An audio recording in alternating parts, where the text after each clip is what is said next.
Pharmaceuticals veterinary, আচ্ছা veterinary division. এখানে আমি একটা কথা বলি, আমি হচ্ছে পাখি প্রতি একটু দুর্বল। আমি অনেক পাখি পুল পালতে পছন্দ করি, মানে হচ্ছে আমার বাসায় অনেকগুলা পাখি আছে, যেটাকে বলে বাজরিগার পাখি।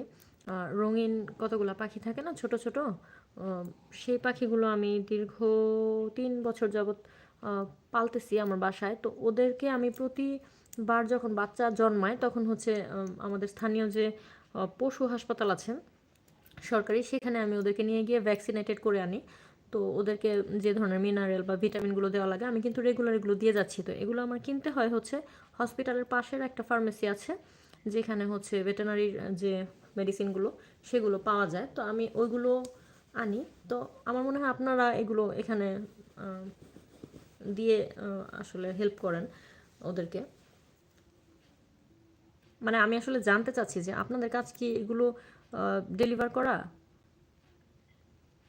কারণ এগুলো ছাড়া তো পশু পাখি ঠিক থাকে না, ভালো থাকে না, অসুস্থ হয়ে যায় বা নানান ধরনের প্রবলেম হয়, তখন আমাদের কিন্তু এই জিনিসগুলো কাজে লাগে। ভিটামিন ই, এই তো ভাইয়া, থ্যাংক ইউ, অনেক বেশি উপকারের হওয়ার মতো একটা কথা বলেছেন, এটা কিন্তু আমি জানতাম না। আপনার এই কমেন্টের মাধ্যমে আমি অনেক বেশি উপকৃত হয়েছি যে ডিম আসার আগে ভিটামিন ই খাওয়াতে হয়। আমি হচ্ছে মিনারেলটা খাওয়াই রেগুলার। আর একবার হচ্ছে আমার পাখি অসুস্থ হয়ে যাওয়ার পরে আমাকে ডাক্তার প্রেসক্রাইব করেছিল হচ্ছে একটা বড় বড় ট্যাবলেট পানি দিয়ে গুলিয়ে এটা পানির সাথে মিশিয়ে খাওয়ানোর জন্য বলেছিল। তো খাওয়ানোর পরে পাখি সুস্থ হয়েছিল আলহামদুলিল্লাহ। আর আমার পাখি হচ্ছে প্রতি জোড়া 6টা 7টা করে ডিম দেয় এবং আলহামদুলিল্লাহ প্রত্যেকটাই ফুটে বাচ্চা বের হয়। আমি হচ্ছে 3 মাস 4 মাস 5 মাস পরে পরে পাখি সেল করে দিই। তো আমার প্রতি জোড়া পাখি হচ্ছে 1200 থেকে 1500 টাকার মধ্যে আমি সেল করি। আর যেহেতু পাখি অনেক বেশি বাচ্চা দেয়, তো এত পাখি আসলে আমি তো আর খামার করবো না, আমি তো শখের বসে পাখি পালতেছি, তো যেই জন্য আমি কমিয়ে ফেলার জন্য অনেক সময় পাখি সেল করে দিই।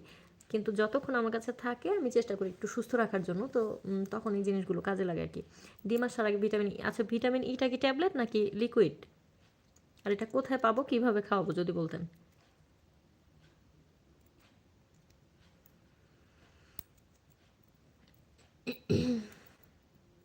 আচ্ছা, পুরো বাংলাদেশ ব্যাপী নরসিংদী সদরে নিশ্চয়ই আপনাদের গাড়ি বা হচ্ছে যে প্রোডাক্ট আসে।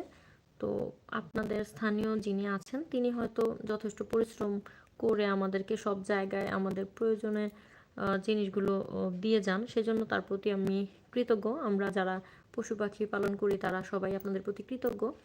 লিকুইড, আচ্ছা ঠিক আছে, এটা কিভাবে খাওয়াতে হয়? আর আমি কি প্রেসক্রিপশন ছাড়া বা ডাক্তার দেখানো ছাড়া এটা খাওয়াতে পারবো?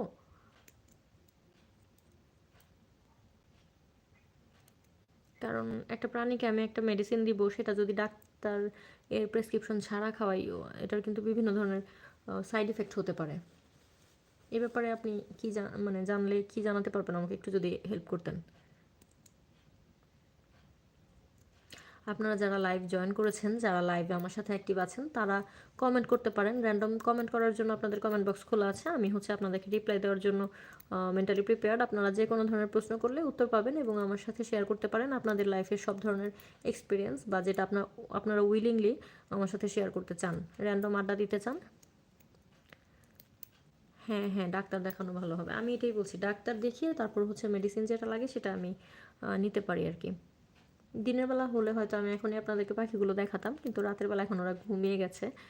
তো আর কিছু জোড়া আছে, বাচ্চা ফুটবে ইনশাআল্লাহ কিছুদিন পরে, ডিম পেড়েছে। তো দিনের বেলা হয়তো কোনো একদিন লাইভে ওদের সাথে আপনাদের পরিচয় করিয়ে দিব।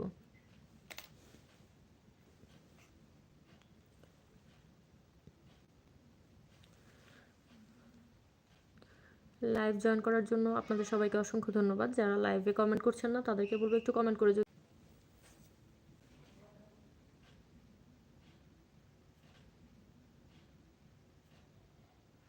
হ্যাঁ, অনেক সময় অনেক ধরনের সমস্যাও থাকে যা সাইড ইফেক্ট হতে পারে। জি, আমি রেগুলার আসলে ডাক্তারের পরামর্শ নিয়েই করি সব কিছু, চেষ্টা করি নিজে নিজে কোনো কিছু করলে সাইড ইফেক্ট হয়, তো এটা থেকে একটু বিরত থাকার চেষ্টা করি। তারপরেও আপনি একটা বুদ্ধি দিয়েছেন আজকে যে ডিম আসার আগে ভিটামিন ই খাওয়ানোর জন্য, এটা আমি মাথায় রাখবো এবং আশা করি এটা ফলপ্রসূ হবে।